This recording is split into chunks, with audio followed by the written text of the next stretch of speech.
like you should ban Matilda and Harith when you're on red side. Yeah, you're right. Who would have thunk? Thunk? Thunk. It's a past tense. Bonk? Is that like a sound effect for things dropping? Thunk? That could be, yes, as well. True. Well, that's some knowledge being dropped by Bigatron with a big thunk. Matilda Harith immediately respected though. That is quick banning from Keskute, but the Loyi still open for now. You have to wonder if DEWA are looking at that possibility, because they are not really matching up to the setup, the rotation speed of Bigatron. For several seasons now, the rotation speed of Bigatron has been something that have been highlighted again and again, and the players hasn't really changed, so it's still one of the main strengths of this team for sure. Seems like these two teams valued Natan way more than the previous teams earlier, that is Rebellion and also Aura. They really love the Natan and hate the Natan if they want to face it against.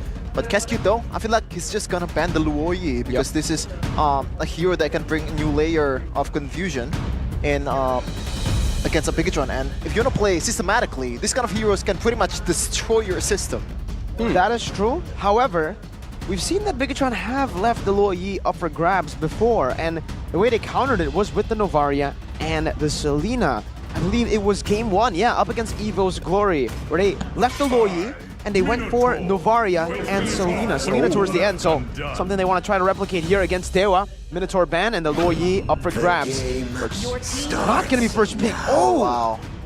Now that's kind of dangerous, man. With them practicing the Rogers so early, so strong, Luoyi has been open and Bigatron, the team that has been out-rotating, out-macroing, and just been active overall, gets the Luoyi and the Fredrin once again. Looking quite terrifying for DEWA right now. Not only Luoyi is so annoying with his with their diversion, but the fact that this is a hero that can also play very aggressively in the early game. On level 2, she's probably one of the best hero in the game because the burst is already there, the DPS is already there, and the shield is something that has to be watched out for because it brings a lot of durability to Luoyi as well. They could just go for an X-Work pick here too. Get a little bit more of that poke towards the Akai, but the Arlet technically is something that is also up for grabs. They have a lot of CC with the Fredrin. They could combo it together. They go for the Claude instead, a hero. This is a comfort pick for Eman, but against a Roger in lane, it's not the best usually. So yeah, we'll have to see how they execute with this Claude. We have a comment here from the Mukbang master himself, Moreno. In leg 2, we aim to bounce back strong like in the beginning. And it seems like that's already the plan and they're doing it. A very convincing game 1 win, a really convincing one. Let's see though if they can replicate it in game number 2 as Keskute bans the Terizla here for Dixon, a hero that he's very comfortable with. No Terizla, no big team fight setup for the side of DEWA. For Bigatron though, the fact that they have a Luoyi leads me to believe that they would want to try and get some more picks here. They can really supplement the threat, right? Something like a pick-off, something that can do some damage. We haven't seen the Masha in quite a bit, even though there are 2 great reasons to pick her right now. I believe that could be a potential pick for Bigatron for sure. Okay, right now they are still looking to ban the first hero of the second phase, Cassius. Right now, Bigatron has not picked an EXP laner and also a roamer. And this is a choice that's, I think, pretty good also against an Akai. You might want to ban the X-Borg, especially before the objective fights. It's just so annoying to be poked down to like half HP and you have to heal back again. And when you don't have a healer, it's gonna spell you trouble. Yeah. Right now with the Terizla ban as well, they might go for the Arlet ban next, but they actually go for the CC. So they're setting up for possibly a side lane hero for Chorizo, which is usually the Paquito. Yeah. They could technically also go for Yu Zhong. If they really want to skirmish here, Yu Zhong has proven to be a great pick to skirmish early on. And it's also a great pick to deny an Arlet too that struggles in lane against that Yu Zhong. You do wonder if both teams are looking at a potential healer though? With the Matilda and the Angela ban, as well as the Minotaur, that still leaves the Florin open. And it was first pick for DEWA in game 1. So you have to wonder if they still have that planned out for them. They ban away the Grok though. They want to make sure they can get their hands on whoever is the front line for the set of Bigatron. It's gonna be an Arlet. Okay, still a flex pick though. We don't know Yes. if this is gonna be an Roam Arlet or an XP Arlet. Either way, it's still a scary pick for DEWA. And now, Lapu covered over. for DEWA, What else is going to come out here? A roam for Drian. Or is the Novaria going to be flexed into roam? It does seem like they are hovering over Mage earlier. No, it's a Dyroth? Whoa. Dyroth and roam? what? No, okay. Okay. There you go. oh, Franco, all right. So it's more of a high risk, high reward hero, and I understand what they're going for it at this point in time because, oh, never mind. It is the counter. The Selena Novaria is going to be the option for Drian and Keys. A combo I believe we saw first from Geek Fam earlier this season. Novaria with the Selena means more arrows hitting, a lot of scouting potential to deal with the Loyi as well. For Bigatron, how do they want to deal with this? They want a beefy frontliner that can tank all of these shots, someone that can just take all the traps just to leave the jungle less visible to DEWA.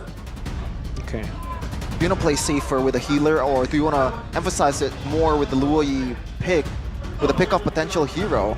With CC on Akai and on the Lapu, Key has played this before. The Diggy can come through technically, but they go for the Paquito instead. Arlet, Rome. All right. Arlet technically does quite well if he gets through the range. Lineup rating, it definitely favors Bigatron. Difficult of situations, generally being caught off guard, being jumped on by Dixon, or being attempted to be pinned by Gary. So not that bad, but it definitely leaves him a bit more vulnerable. It's something he has to adjust around. Tenacity for both him and Key though. So both are going to be scrapping away in the early game. And you can see, Key is set on babysitting that lane as much as possible. Moreno is just keeping the lane shoved as much as possible to try and ensure that he can get the lead and set up for those big diversion plays. The pressure in the mid lane, you can see it right away. And by the way, look at the skin in front of you. It's Sorizo with a Tyree Bogard. King of Fighters exclusive skin. Don't forget to get it. Power Wave. Power Wave. That's what he usually says. He says it a bit too much sometimes, you know. But hey, the skin is great, so we'll give him a pass on that Power Wave spam. But Moreno, Bargain Hunter on the Loyi.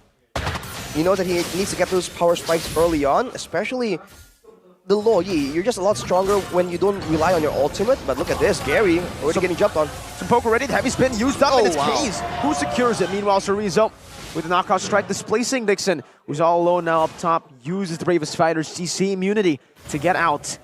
Retreat, not used up earlier actually by Gary, and Super Ken will try to take it away from, Gary with the Retreat. With Key with the final slash now knocked up as well. It's gonna be the Abyssal Trap landing on him, but Key is just going in now. Whoa! First blood over to Bigatron Alpha, and Key gets out as well. One last shot, dodging away from it. And Super Ken with a big bonk, Dixon flickering out of it and now dodging away as well. Now is the Bravest Fighter. Two big slashes to get rid of Super Ken and Dixon. One last hit should do it. Key holding on there. Gets out with Sorizo, provides him enough space, but Key! Oh, wow! Key, what the heck?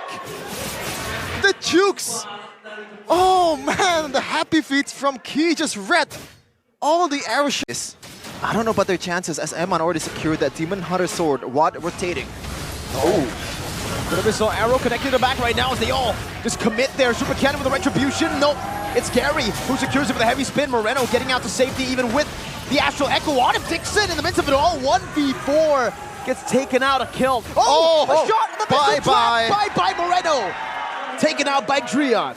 Oh, it's really hard to play a mid lane against this kind of composition, Arashi. I feel like you know better than me for this part. Especially on a mage that's immobile like a Loyi. The fact that you have so many... On to Gary, towards the turret, but Gary still has that heavy spin. Look at Sorizo with the damage, now a stun as well. Dixon, already using the Bravest Fighter. Super Ken now, same level as Gary. Abyssal Arrow and the trap connecting on the Sorizo, and that should be Sorizo taken down, but he's able to bomb in the sprint. Now Gary might be forced to use the heavy spin. Chain CC, Gary still holding on, and now he pops in a heavy spin, but it might be too late with the final slash. Not connecting just yet. Gary cancels it out, goes in, and Moreno secures the kill from the back. Bravest Fighter on the Key, now jumping again. That's going to be a roamer, traded in for the jungler. Dixon all the way in the back. Knockout strike again, and Sorizo knocks him out. Shot down from Kaze. But now Bigatron Alpha control the neutral objective. Case, can he do it? Can he steal with the Astral Sphere? No is the answer. Super Ken secures it with the Retribution as Aman rotates up top to go. 4-0! Whoa! Battle Image with the blades into the flicker! Oh my god! Beautiful plays from Iman in the top lane. Talking about aggressiveness, he's built different, man. Who'd have thought with a flicker as well? He knows the limit, he knows the margins. As he secures a kill, a solo kill for himself. Right now, 5.6k gold for Eman. The carry for Bigatron. Gee, that's a 2-item power spike, especially against the Selena. A lot of HP left. Also against the back line. They need to remember that they can dive, but they can get dove at the same time as well. Oh, heavy spin dodge away from. Oh no! Super Ken with the recalls now. Wants to go for the retry. He knows Gary doesn't have the retry. He takes it away. Gary, no heavy spin in the 1v1 against a man with a sword. The Panda only has a stick to play with, and he's zoned away from his own jungle. The way Bigatron are playing right now, I feel like they could dodge taxes too. Oh. Watopped it up to rezone with the damage purify to get him out. Oh, Finally, surely he dies. Surely Hayes secures the kill. Whew. Well, if you bring your stick to a sword fight, make sure you bring your team with you. That's the moral of the story so far. But man, Eman is just getting out of control right here. He hasn't been forced to lane against Watt. He hasn't been forced into tough situations. And now the diversions are starting to come through again and again. Look at where they position here. They know the turret's getting pushed down. They thought someone's going to come and rotate. But even if they don't, they still get value out of the diversion play. No real way to lose out there. I mean, Sorizo going with the Bloodlust Axe, by the way. It doesn't seem like he's going full aggression. Probably going for more of a split push, but Keys almost half HP by Key. The diversion play so far has been very effective. As you said, Arashi doesn't really convert to kills, but every time he does it, it's always a turret secured, or maybe a pressure, or burning a flicker. It's always meaningful for Moreno so far. Not the greatest KD out there, but you know what? As long as it does the job. And right now they're leading about 2k gold lead despite down one turtle, despite only equalizing in kill department. They are very effective on their approach. And look at Sorizo. Look at the bottom wave. How heavy spin committed early. Wasn't able to find Eman and Sorizo in the back is just distracting them now, running away. Full control of Bigatron Alpha on the Lord. Super Ken gonna be knocked up now. Abyssal Arrow not connecting, but Super Ken still able to secure it for the team. Six in the midst of it all. Chase down, Razor's Wrath, not gonna be able to connect. Oh! El Momento finds a 4-man final slash. And Watt is forced all the way back. Look at It's Bigatron's territory. The Wolf running away in the mid lane. Sorizo deals with him. Oh no, what? He cancels the recall and now in no man's land. Stabbed by Super Ken. A complete wipeout in the 10th minute of the game with the Lord taken away by the Red Robots. Two Keys fighting it out in the Land of Dawn, but it looks like the key from the Bigatron has been the one dominating the game so far. A lot of jukes, a lot of engages. 4-man final slash. Beautiful play from El Momento. Teamfight prowess, solo plays, macro decisions. Bigatron just laying everything on the table. Daring DEWA to try and show something in response. And so far there is none. With some Wicker available here, Watt going with a bit of a hybrid build. Gonna be struggling to clear these waves as Keys threatens Oh everyone. my god. Hold up, Eman. I don't know about that, but he jumped it all alone. Eman, what was that? Oh no! Did he actually was in the domain of the diversion, or the ultimate from Novaria enhance it and actually goes into diversion? I think he meant to pop in the battle mirror image behind, but I think he tapped it a bit too early, so he couldn't take it back. Shadows. He has the vision, he has the heavy spin. If they want to commit to this, it's going to be dangerous for BTR. Look at Gary, he's still in that bush. He might be able to get a heavy spin onto Super Too Ken. early? 50-50, what? An assassination attempt up below, but now Gary, he's able to steal it, but he's all alone. 1v3, Iman with the battle mirror image forward, secures a double kill. Uh-oh. Drian got assassinated in the back earlier. Would love to see what exactly happened there. It was focused on the Lord. But now with the Lord there, did DEWA buy enough time? For sure. But I don't know if it's enough time to actually turn the game around as they make a quick work out of this Lord. But shout out to Eman though. I don't think I've seen him getting arrowed by the Selena a single time as he brought the flicker. Oh my god! Wow! And it's the diversion! Key and Moreno, and now Eman as well! A double kill from Moreno, straight into the dive of that base turret. DEWA didn't even expect it, they thought it was just for vision! The mind games. When you keep spamming the diversion, you never know when one of those crazy diversions is gonna come through. Bigatron Alpha did a great job waiting for that exact moment, and now with 2 men Oh, down, wow. this might be the end. And it's another. Oh my god, into the bottom side they go. Key has the flicker, has the final slash. We'll be waiting on. It goes in onto Gary right now as they collapse fully onto the Panda, who will have the heavy spin. But now Moreno with the flicker forward secures it. A desperate attempt of Watt jumping in, and the missile arrow connecting on the Serena's over to the Immortality. Taking out Eman in the back again with the blazing duet. A shutdown to Moreno, a big bomb onto Nixon. Whoa. Who finds the kill to Eman, but with the waves, it's only just K's. Key, now with the stun, now with the shot, and now a final slash on the Nixon again.